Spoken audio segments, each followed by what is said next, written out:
Chapter number 9 reproduction in animal class 8 NCERT question number 7 in which female reproductive organ does the embryo get embedded, यानी कि female के कौन से part में organ में कौन से भाग में एम्ब्रियो नाम का जो स्ट्रक्चर है वो स्थापित हो जाता है, एम्बेडेड हो जाता है। जैसे कि आपको डायग्राम में बताया था, ये है फीमेल रिप्रोडक्टिव ऑर्गन। इसमें जो यहाँ पर होता है सेंटर में, इसको हम बोलते हैं गर्भ, इंग्लिश में बोलते हैं यूटेरस।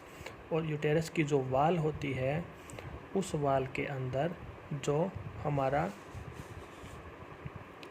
एम्ब्रियो है, एम्ब्रियो यहाँ पर क्या हो जाता है, एम्बेडेड हो जाता है, चिपक जाता है, स्टक हो जाता है और धीरे धीरे बड़ा होने लगता है। और यहीं पर बच्चा जो है, चाइल्ड जो है, डेवलप होना शुरू करता है। तो आंसर हो जाएगा यूटेरस वाल। यहाँ पर क्वेश्चन नंबर 8 ये है, what is Metamorphosis, give example. Metamorphosis क्या है, एग्जांपल बताओ। आंसर है कि एक ऐसी प्रोसेस होती है, transformation of larva into adult, यानी कि जो छोटे छोटे कई कीड़े मकोड़े, कई जीव, कई ऑर्गेनिज्म होते हैं जिनकी लाइफ है कई प्रोसेस में होकर जाती है। जिनमें पहले क्या होता है, एग होता है, अंडा होता है, उसके बाद में बनता है उनका लार्वा, उसके बाद बनता है उनका प्यूपा, प्यूपा, उसके बाद बनता है अडल्ट। ये अलग अलग प्रोसेस होती है कई छोटे छोटे जीवों के अंदर। तो इन प्रोसेस से होकर के उन जीवों को गुजरना पड़ता है। इसी प्रोसेस का नाम है Metamorphosis, the transformation of larva into adult, यानी कि एग से लार्वा बना, लार्वा से फिर अडल्ट। इस प्रोसेस को क्या बोलते हैं हम, Metamorphosis.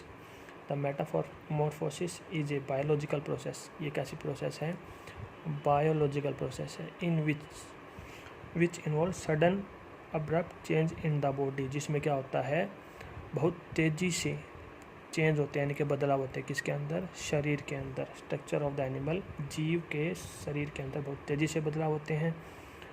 Bye cell growth and differentiation, किसकी वजह से, कोशिकाओं के लगातार विभाजन की वजह से, उनमें बदलाव की वजह से। It is generally observed in amphibian, यानी कि ज़्यादातर किन जीवों में देखने को मिलता है, ये ज़्यादातर एम्फीबियन में देखने को मिलता है और कीड़े मकोड़े इंसेक्ट्स में देखने को मिलता है। एग्जांपल क्या होगा इसका, फ्रॉग्स और बटरफ्लाइज। एम्फीबियन यानी कि उभयचर, जो दोनों जगह पर रह सकते हो, यानी कि मेंढक, और इंसेक्ट कीड़े मकोड़े, जिसमें आता है बटरफ्लाई यानी कि तितली। Question number 9, difference between internal and external fertilization. दो टाइप का होता है फर्टिलाइजेशन। फर्टिलाइजेशन ऐसी प्रोसेस थी जिसमें मेल और फीमेल सेल्स जो है वो फ्यूज हो जाती है, मिल जाती है। उनके मिलने से एक सिंगल सेल बनती है जिसका नाम था जायगोट। यानी वो फर्टिलाइजेशन प्रोसेस है, कितने तरीके की हो सकती है, दो तरीके की। Number 1 internal, number 2 external.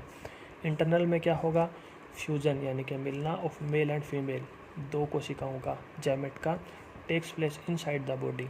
कहाँ होगा, शरीर के अंदर होगा। एक्सटर्नल फर्टिलाइजेशन में क्या होगा, फ्यूजन यानी कि मिलना किसका, मेल एंड फीमेल जैमेट का, नर और मादा कोशिका का, takes place outside the body, यानी कि ये काम होगा शरीर के बाहर। इंटरनल फर्टिलाइजेशन में क्या होगा, less number of eggs are produced, एक साथ बहुत कम अंडे पैदा होते हैं, प्रोड्यूस होते हैं। मादा के शरीर के अंदर कम अंडे, लेस एग आर प्रोड्यूस्ड। लेकिन एक्सटर्नल फर्टिलाइजेशन में एक साथ large number of eggs are produced, बहुत सारे अंडे पैदा होते हैं। दोबारा से इंटरनल फर्टिलाइजेशन में एग्जाम्पल है काऊ यानी कि गाय, डॉग यानी कि कुत्ता, ह्यूमन बीइंग यानी कि मानव। एक्सटर्नल का एग्जाम्पल पहले भी बताया था, फ्रॉग यानी कि मेंढक, फिशिज यानी कि मछलियाँ।